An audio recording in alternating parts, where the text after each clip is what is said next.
Good morning all of you. आज मैं आप लोगों के लिए एनवायरमेंटल स्टडीज़ की बुक लेकर आई हूँ, जिसमें लेसन 14 में आपको एक्सप्लेन करने जा रही हूँ, houses then and now. Okay बच्चों, एनवायरमेंटल स्टडीज़ की बुक है ये। सभी बच्चे 4th क्लास के इस बुक में चैप्टर 14 आज देखने जा रहे हैं। केयरफुली इस वीडियो को देखिएगा और कोई डाउट्स हो तो आप लोग मुझे डायरेक्टली मैसेज या कॉल करके बात कर सकते हैं, right. Houses then and now से मतलब है तब और अब। घर किस प्रकार के हुआ करते थे, तब से मतलब यहाँ पास्ट टाइम से है, क्योंकि बीत चुके समय में किस तरह से लोग रहते थे यही हम बात कर सकते हैं। फ्यूचर का तो अभी हमें पता ही नहीं है।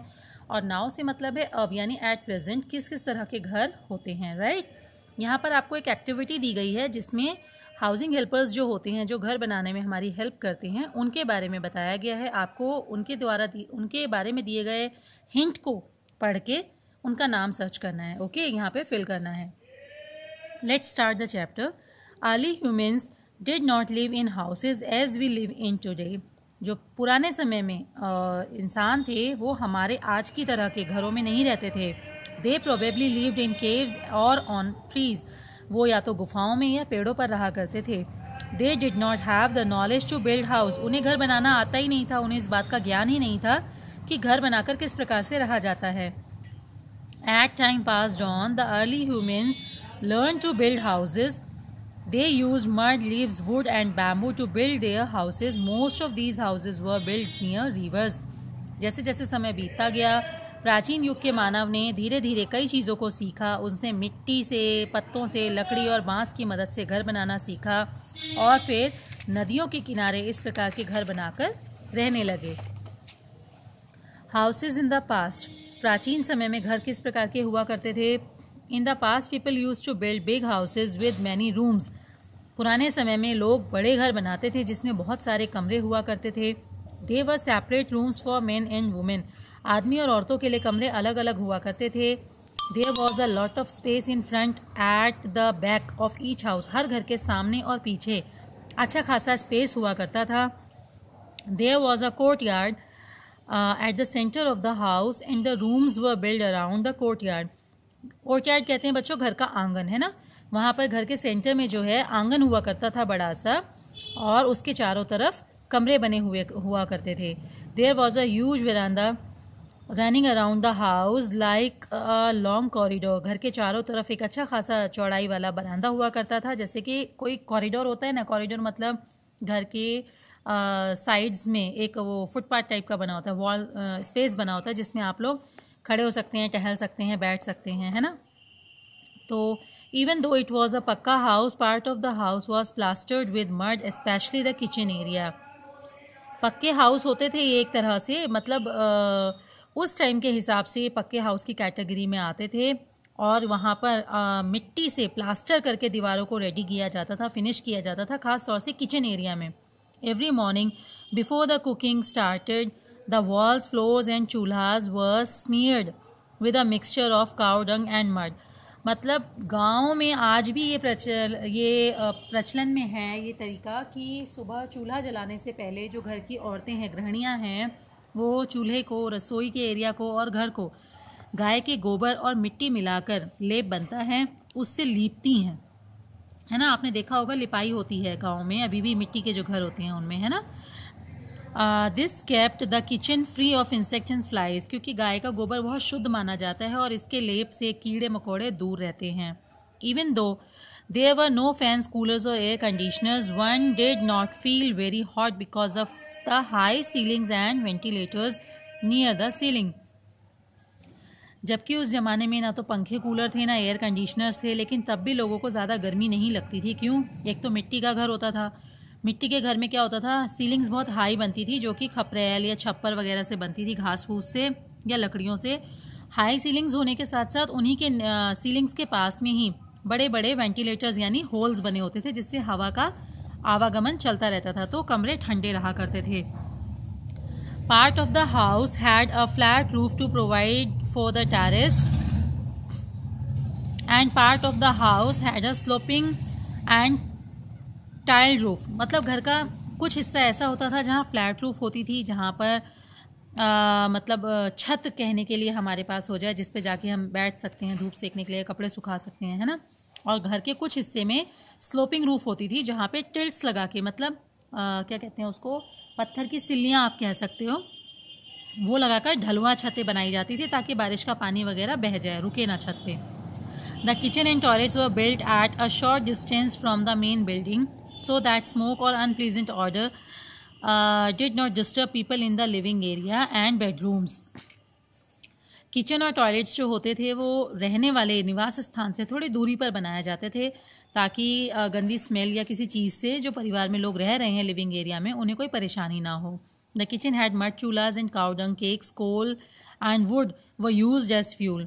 किचन्स में मिट्टी के चूल्हे होते थे जिसमें गाय के गोबर के उपले, कोयला, लकड़ी आदि को ईंधन के रूप में इस्तेमाल किया जाता था। So it often got smoky and full of suit inside the kitchen. इसीलिए हमेशा किचन में जो है एक स्मोकी सा एटमॉस्फेयर बना रहता था, धुआं होता था। Toilets did not have flush latrines and people carried their own water inside.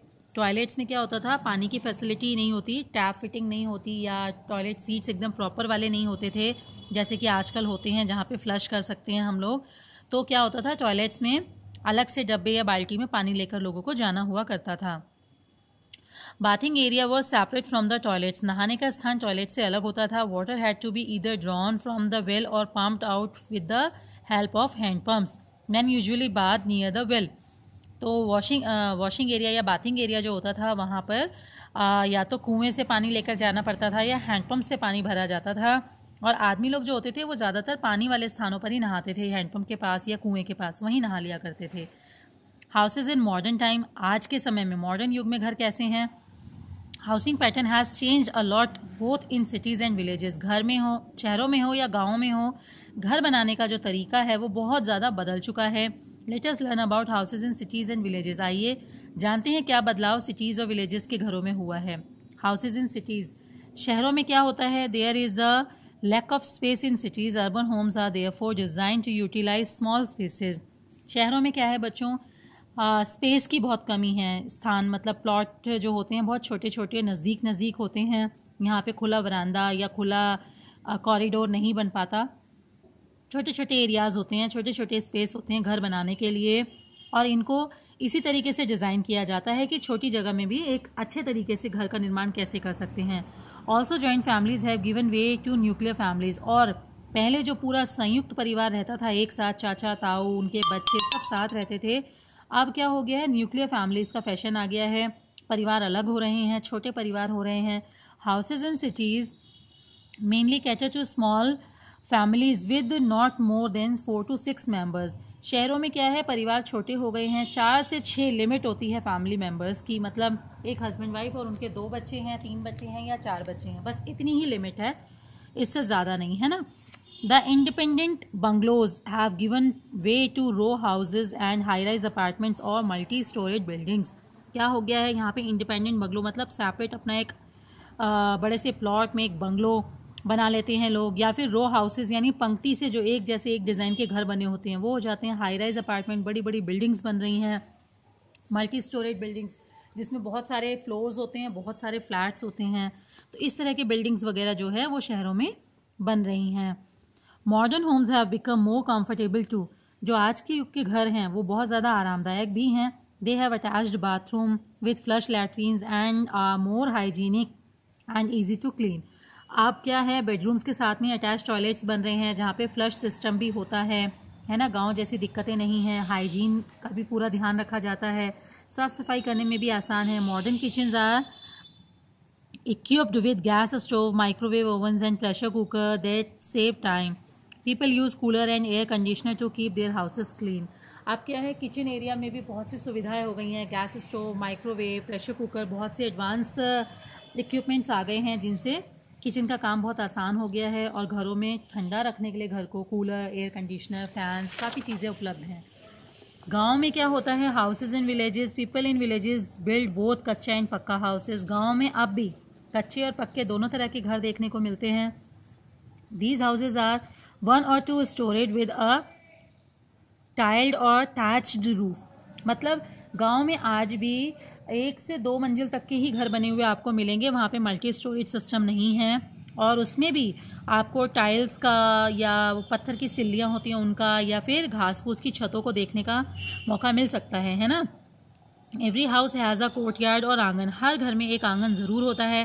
Kettles and other animals are kept in a separate area outside the house, जो भी डोमेस्टिक एनिमल वो रखते हैं वो अपने घर के आसपास ही उनके लिए सेपरेट एरिया बना होता है जहाँ पर पाले जाते हैं।